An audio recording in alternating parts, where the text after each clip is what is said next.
استاد یک سوال داشتم. من یک دوستم راستش اون نتوانست که داخل شود. در اینجا سوال التماس کرد که برسم به استاد.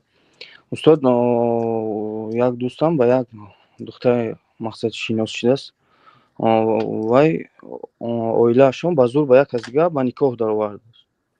چی دختر دیگه کرد و دادیان؟ دختر دادیان با دیگر کسا.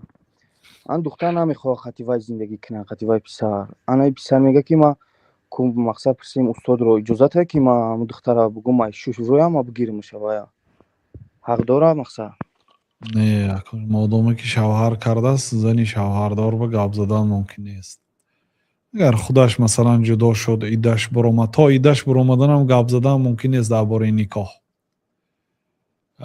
الله اشاره نمیاک میگوید که بر زبان روسی، یعنی اشاره این کارا اشاره های دور ممکن است، لیکن اشاره ممکن نیست که تو جدا شو من تو میگیرم یا که در عده زنکی که حالی عیدش نشسته است، چون که زنی که در عده است حالی وایز شوهر دارد تا عیدش نبراید شوهرش میتواند حق رجوع دارد، یعنی حق بازگشت به نکاح دارد، طلاق رجعی باشد.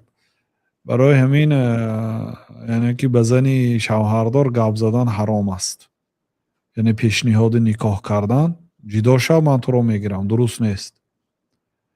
اولش اینکه ما صحبت گذشته هم تاکید کردیم مجبورا دخترای و پسرای ندید تو، مجبور کلین نکنید تو، مجبور دختر شوهر ندید، زندگی فرزندتون به دوزخ تبدیل ندید.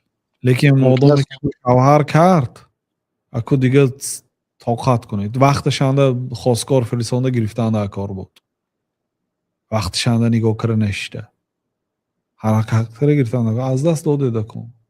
شوهر جدا شد یکی ایدهش برامد بعد میتونید خواستگاری کنید. الله علم.